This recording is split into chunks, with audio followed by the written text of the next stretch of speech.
सभी गीता प्रेमियों को सादर प्रणाम के साथ जय श्री कृष्ण। आप सभी का ये गीता प्रेम धारा चैनल में हार्दिक स्वागत है। अध्याय 3 कर्मयोग, श्लोक क्रमांक 8। ओम श्री परमात्मने नमः। भगवान उवाच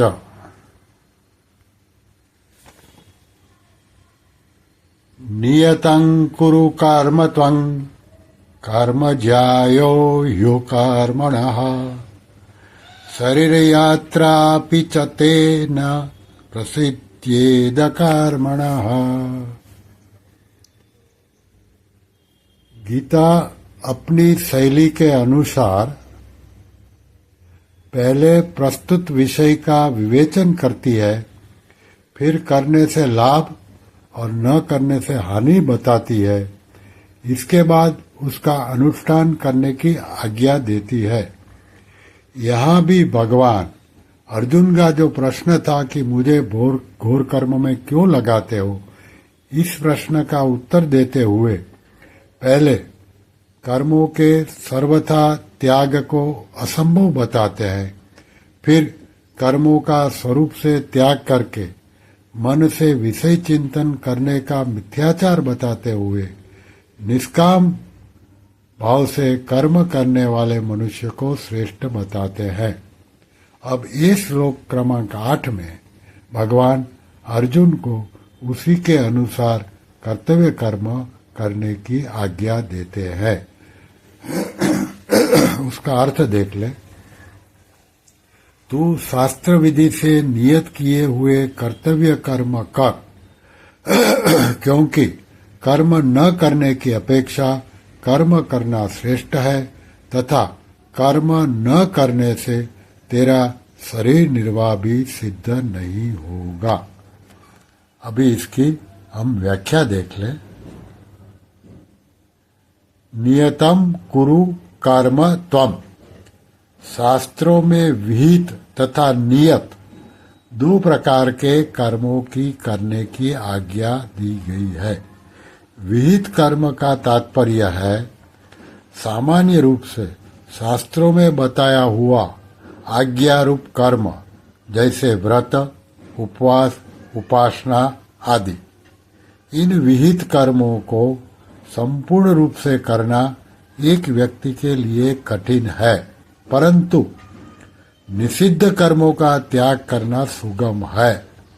विहित कर्म को न कर सकने में उतना दोष नहीं है जितना निषिद्ध कर्म का त्याग करने में लाभ है, जैसे झूठ न बोलना, चोरी न करना, हिंसा न करना इत्यादि।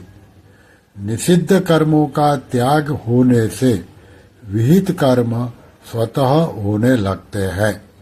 नियत कर्म का तात्पर्य है वर्ण, आश्रम, स्वभाव एवं परिस्थिति के अनुसार प्राप्त कर्तव्य कर्म, जैसे भोजन करना, व्यापार करना, मकान बनवाना, मार्ग भूले व्यक्ति को मार्ग दिखाना आदि।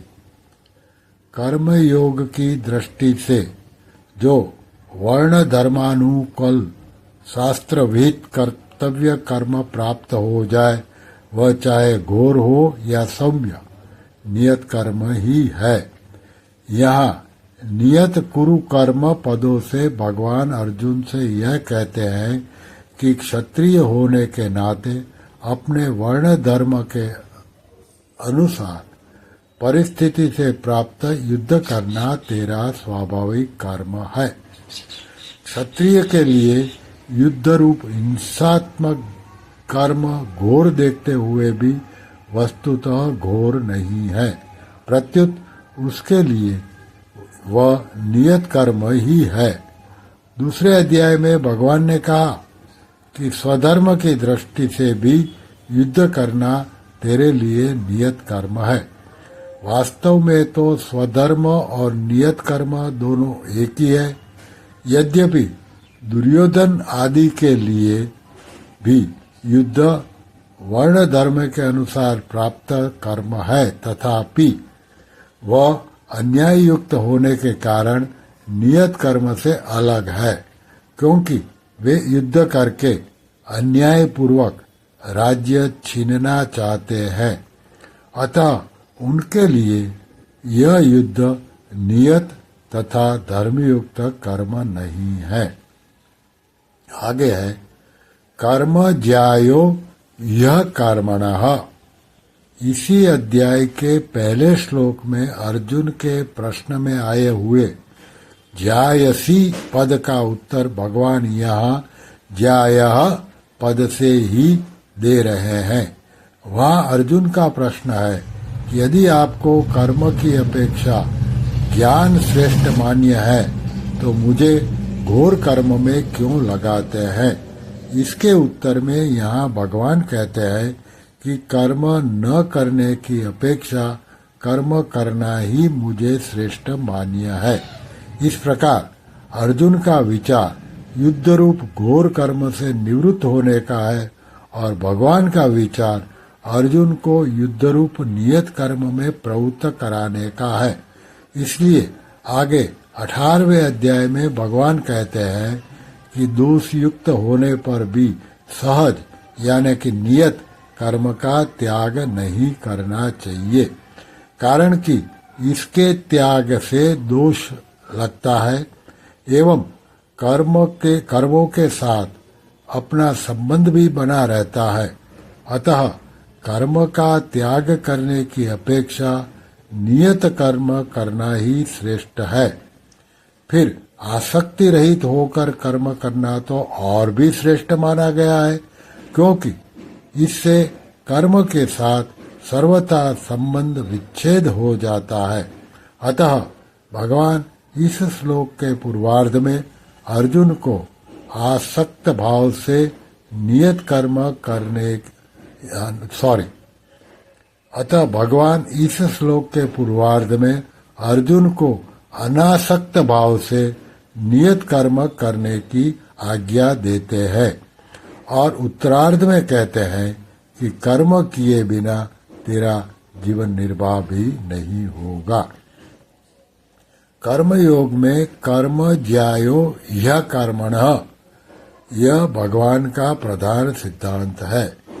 इसी को भगवान ने गीता के दूसरे अध्याय के 47 श्लोक में माते संगोस्त्व कर्मणि पदों से स्पष्ट किया है कि अर्जुन तेरी कर्म न करने में आसक्ति न हो।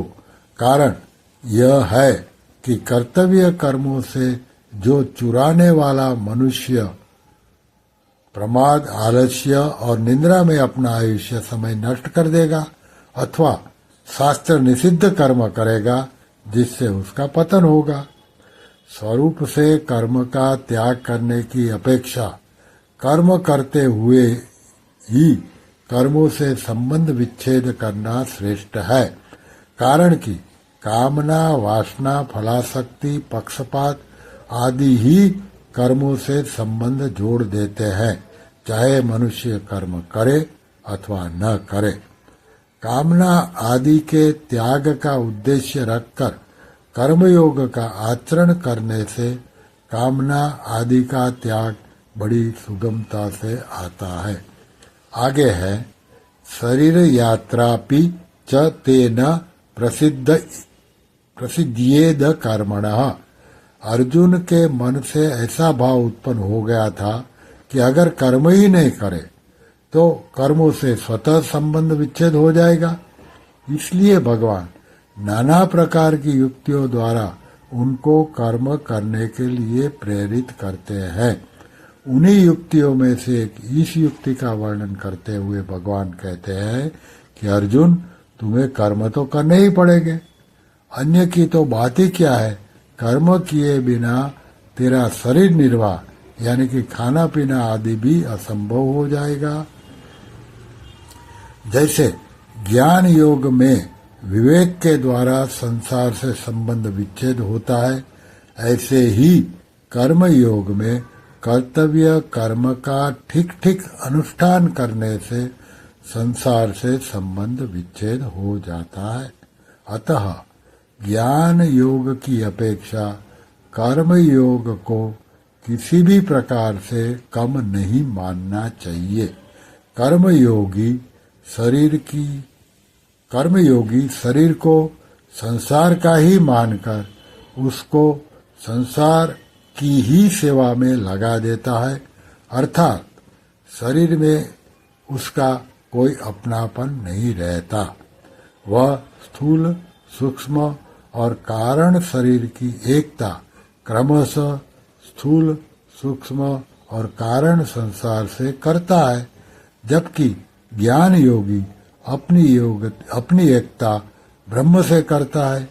इस प्रकार कर्मयोगी जड़ तत्व की एकता करता है और ज्ञान योगी चेतन तत्व की एकता करता है। श्री कृष्ण शरणं मम, श्री कृष्ण शरणं मम। ओम श्री कृष्णार्पणमस्तु।